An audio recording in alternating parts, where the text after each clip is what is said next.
This educational video is for new red ear slider owners in Singapore who wants to know how to fit their new red ear slider.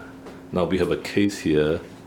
This one is a red ear slider, and it's been hospitalized, and you can see, take it out, you can see that it's definitely not a hatchling. A hatchling is much shorter and smaller, so you measure the length of the shell. How much is it? 5.5. 5.5, okay. Hatchling is normally about 2.5. So this is a bit grown up. So the feeding will be different. We'll just put it back first. Now, I showed a range of food available, pellets, commercial pellets available in Singapore.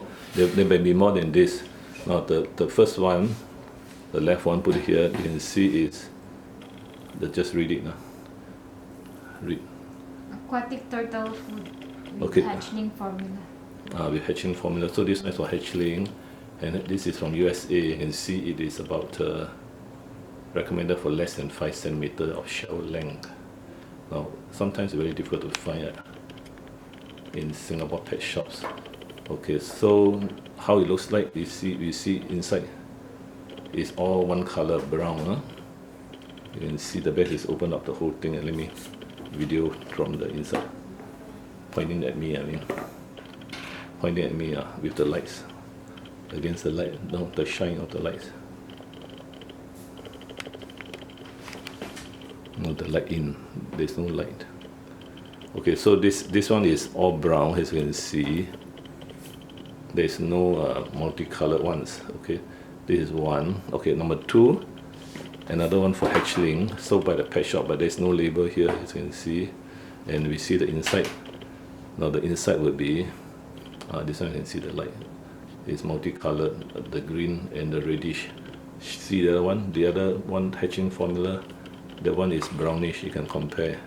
So one we know, and it's branded. I mean, there is the label there. This one we don't know what it is.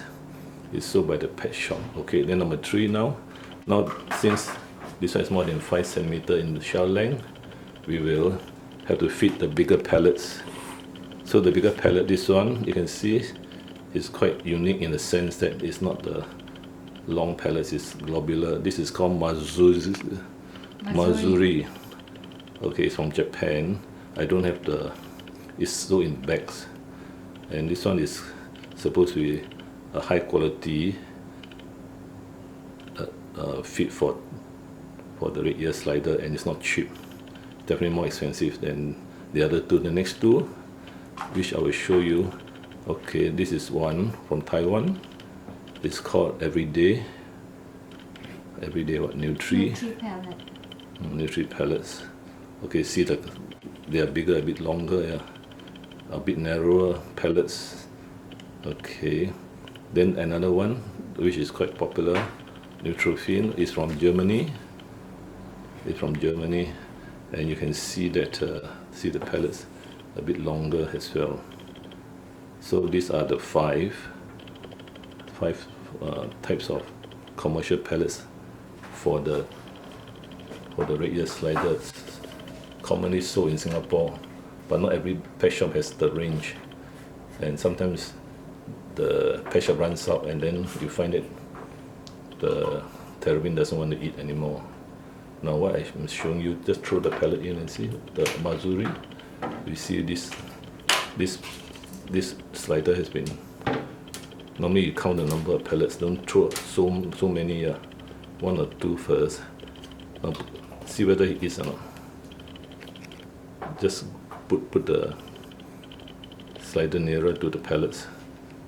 Normally they can smell it, but no, they feed in water, so there's no point you giving them on dry land. Okay, let's see whether they hold it and see whether they have to swim a bit, otherwise some of them don't eat it. Yeah, but seems like he has eaten it doesn't eat anymore.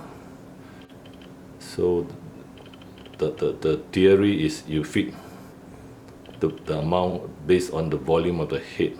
So if you see the head is like this example, then it's probably three of the Mazuri pellets will do, because this is a rough guide based on the volume of the head. So if you put 5, that means you are just wasting pellets.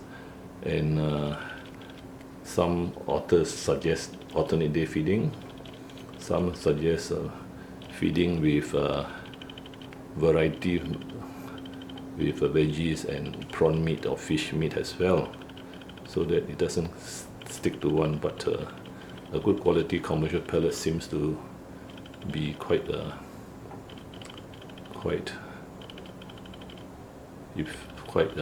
useful and provide the necessary nutrients to the red ear slider. Okay, now we look at the shrimp. Some owners throw in the shrimp. Let's just see the label with. So this one, some owners they thought that the theremin should be fed shrimps 100%, but it is not nutritious and should not be done. This is more like dessert. Okay, so this closes the case on the video on nutrition. Of course, add veggies. Now the thing is, some owners they tend to buy various things to add into the water from the pet shop, and this is one of them, multivitamins. Some of them add dechlorinators, and some of them they put on the light, ultraviolet light B, for 8 to 10 hours. So make sure that the terrapin has space to dry up, basking we call it, no? And probably in the water not too long, not 24 hours, otherwise you get shell rot. You get shell rot, and in this case this one was having shell rot earlier and has almost fully recovered. So the other aspect, water hygiene, sunning, and warm has to be considered in keeping a red ear slider to the ripe old age of normally 30 years of age. This one is probably 3 months. Payoh Vets, Singapore.